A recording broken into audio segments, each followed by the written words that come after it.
크게 영향을 미칠 규제는 아니라고 봅니다. 전셋값을 조금 조정하는 데는 효과가 있을 거라고 보여요. 집값에 영향을 미칠까? 순기능을 할 것이다. 긍정적인 영향을 미칠 것이다. 추가적인 규제를 당하는 것들은 억울하죠. 뭐야? 고무줄도요? 계속 당기면 끊어지잖아요. 안녕하세요. 사다리경제 유선영입니다. 요즘 시장의 분위기가 정말 불장으로 가는 그러한 분위기다 보니까 그에 따라서 지금 규제에 대한 또 이야기들이 솔솔 나오고 있습니다.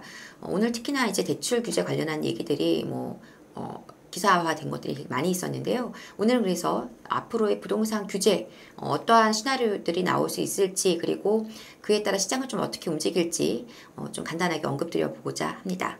자, 그 전에 앞서서 오늘 금리가 또 다시 동결이 됐죠. 예상했던 부분이고요. 12차례 역대 최장기간 동결인데요.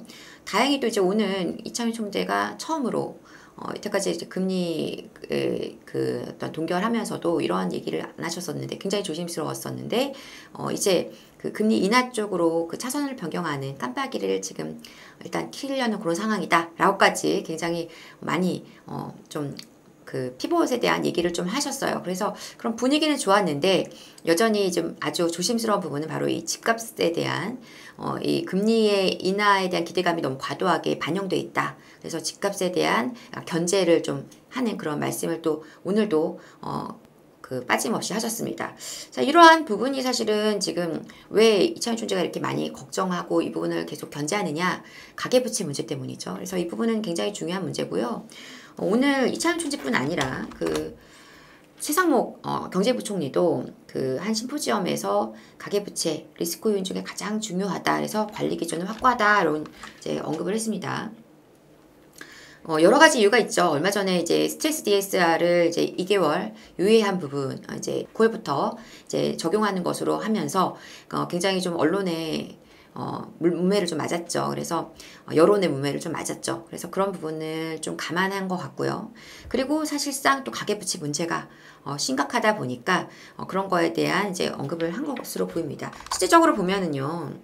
지금 가계 어떤 대출 규모가 자꾸 증가하고 있기는 해요. 그래서 보시면은 은행 가계대출 잔액 추이가 계속 지금 3월부터 꾸준하게 증가하고 있고요. 당연하겠죠. 왜냐하면 지금 거래가 계속해서 늘어나고 있잖아요. 아마도 6월 거래는 6,500건 정도가 나오지 않을까 지금 그렇게 저는 보고 있는데요. 이렇게 증가하는 상황이 되다 보니 가계대출 증가율, 그러니까 그냥 규모가 증가하는 게 아니라 증가의 그 폭도 커지고 있어요. 그래서 3월부터 지금 가파르게 증가율이 올라가고 있다 보니까 이 다음으로 이게 계속 증가하게 되면 좀 문제가 되지 않겠니? 라고 판단하고 있는 것입니다.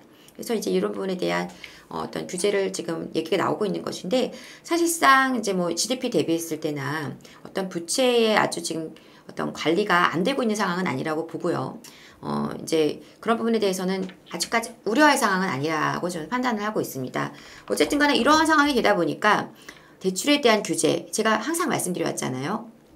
이 어떤 대출에 대한 규제가 가장 쉽다. 부동산 규제에 있어서. 그래서 규제가 들어간다면 대출 규제가 가장 빠르게 들어갈 것이다 라는 얘기를 제가 계속 작년에도 드렸었고 올해도 계속 드려왔습니다. 규제에 대해서는요. 그래서 실질적으로 이러한 어떤 대출 총량에 대한 규제, 그래서 주담대 금리가 지금 이제 은행마다 이제 인상되는 그러한 어떤 기사들이 오늘 많이 나왔는데요. 사실은 이제 가상금리라든가 이런 거를 올린다고 해서 금리가 많이 올라가기는 어려운 게 대출 금리가. 왜냐하면 이 좀 은행채 금리 자체가 지금 많이 내려가고 있는 상황이다 보니까 이건 아주 큰 파급력을 미치기는 어렵죠. 그래서 며칠 전부터 지금 나왔던 얘기가 바로 이거죠. 전세대출에 대한 규제. 네. 오늘 조선일보에서 가계부채에 대한 이 전세대출 규제에 대한 기사를 좀 굉장히 좀 꼼꼼하게 다뤄 주었는데요. 이걸 내용을 좀 바탕으로 해서 어떻게 규제가 좀 앞으로 나올 수 있을지 얘기를 좀 나눠볼까 합니다. 기사에서 언급된 전세대출 규제는 이거 두 가지인데요. 일단 첫 번째는 유주택자에 대한 규제입니다. 그래서 유주택자의 전세대출 규제, 이게 가장 유력하다 이렇게 얘기를 하고 있습니다. 이게 첫 번째고요. 두 번째는요. 고가주택에 대한 대출 규제도 적용하는 방향을 고심 중이다 해서 이게 두 번째로 언급이 되고 있습니다. 좀 자세하게 내용들을 정리해서 좀 살펴볼까 하는데요. 첫 번째, 유주택자의 전세 대출에 대한 규제. 근데 사실은 이거는요, 1주택자에 대한 규제라고 보시면 되겠어요. 왜냐? 2주택자는 이미 전세 대출이 나오지 않아요. 그죠? 그래서 1주택자인 분들이 대출을 이제 쓸 경우의 규제인데요. 제가 볼 때 이거는 별로 실효성이 없는, 뭐 그렇게 크게 영향을 미칠 규제는 아니라고 봅니다. 왜 그러냐? 자, 일단 전세 대출을 이미 쓰시고 있는 분들이 집을 사시는 경우에는 거기에서 지금 규제를 더할 수는 없죠. 그래서 만기가 끝나면, 전세 만기가 끝나게 되면 이분들은 전세를 지금 내가 사는 상태에서 집을 사시는 경우에는 내가 그 집을 지금 사놓고 들어갈 계획으로, 더 집값이 오르기 전에 갭으로 사놓고 들어가실 분들이 사시는 경우이기 때문에, 그런 경우에는 사실은 뭐 다음에 이제 입주를 하시게 된다면은 문제가 없을 것이고요. 그리고 상당수의 많은 분들이 1주택자 분들이 지금 전세를 사시려고 한 자가에 들어가지 않는 경우는 뭐냐면, 지금 내가 집 한 채를 빨리 사서 실거주 하실 집을 사지 않는다는 것은 오늘 집값이 빨리 올라가니까 내가 가지고 있는 목돈으로 가장 좋은 물건, 요즘은 똘똘한 한 채, 이거에 굉장히 많이 집중하시고 상급지에 대한 그 수요가 굉장히 강하잖아요. 그래서 이런 거를 보시는 분들이 사실은 갭으로 사고 나는 새를 사는 거거든요. 그러면은 내가 전세를 살게 되면 대출을 쓰더라도 내 목돈이 거기에 들어가야 되잖아요. 그래서 상대적으로 좋은 물건 사기가 어려워요. 그래서 제가 상담을 해봐도 지금은 내 있는 가용자금을 최대한으로 집 한 채 사는 데에, 갭으로 사는 데에 투입을 하고, 그래서 최대한 내가 갈 수 있는 상급지, 똘똘한 물건으로 가고 나는 월세를 살겠다는 분들이 많단 말이죠. 그래서 이거는 시장에 미친 영향이 제가 볼 때는 그렇게 크지 않다라고 보고요. 자, 그렇다면 뭐가 있습니까? 두 번째가 뭐예요? 고가주택에 대한 얘기가 있죠. 자, 고가주택 전세대출 보증을 제한한다. 이거는 어떨까요? 이거는 좀 효과가 있을까요? 지금 고가주택에 대한 전세대출 보증을 제한한다는 거는 이제 지금 서울보증에서만 지금 고가주택 전세 대출을 보증을 해주죠. 그래서 5억까지 대출에 대한 보증을 해주고 있습니다. 그런데 이제 저는요, 이 부분은, 그러니까 뭐 예를 들어서 보증에 대한 한도를 좀 제한을 한다든가 규모를 좀 축소시킨다든가 이런 것들이 될 것 같은데, 저는 이거는 어떻게 보고 있냐, 고가주택에 대한 전세값을 조금 조정하는 데는 효과가 있을 거라고 보여요. 네, 있을 거라고 봅니다. 고가주택에 대한. 아무래도 대출에 대한 한도를 좀 축소시키게 되면은 고가주택에서 전세 사시는 분들은 대출이 제한이 되니까 목돈을 더 끌어와야 되니까 조금 부담이 되겠죠.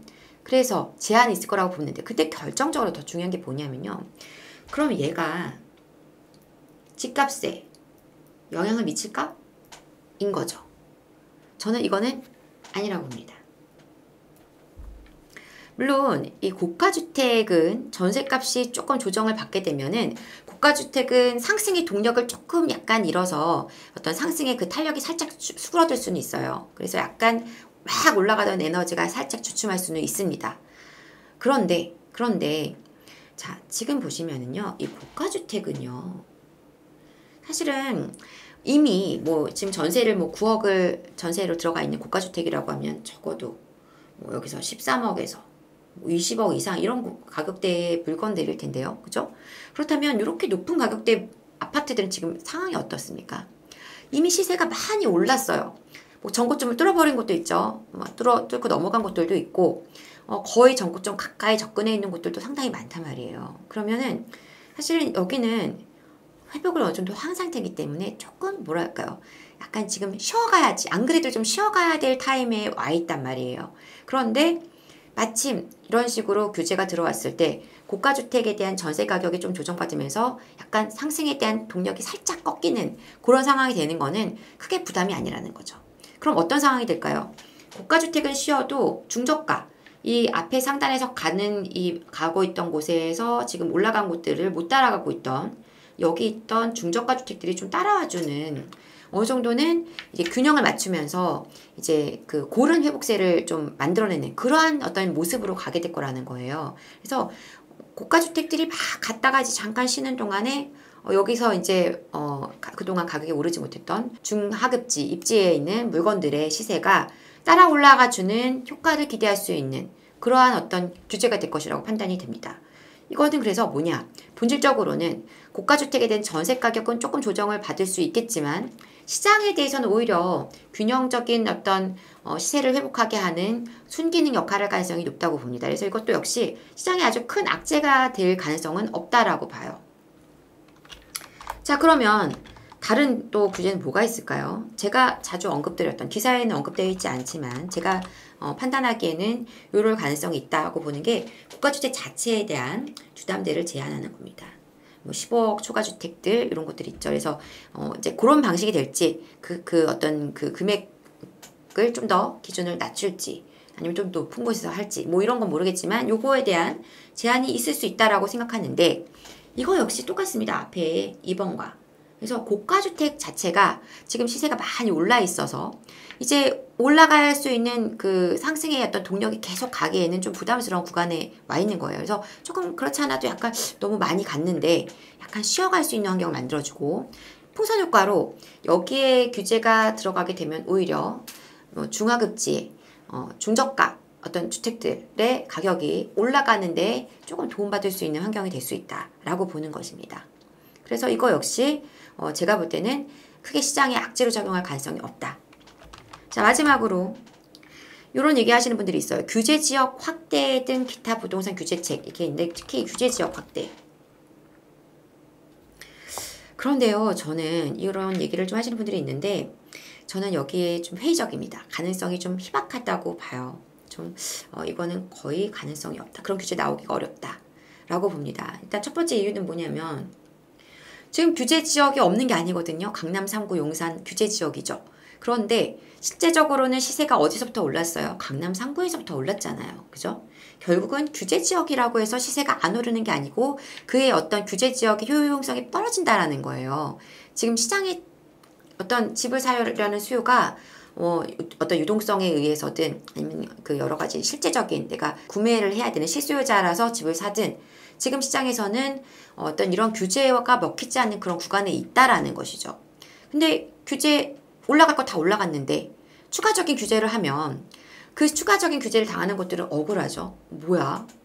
특히나 지금 뭐 예를 들어서 규제를 한다고 하면 예상해 보기에는 뭐 마포나 성동이나 또 지금 강동이라든가 뭐 지금 가격이 많이 올라가고 있는 분당이나 또 과천 이런 지역들이 될 것 같은데 그렇다면 그런 지역들 내에서 지금 모든 또 지역이 다 가격이 올라 있느냐? 또 그것도 아니거든요.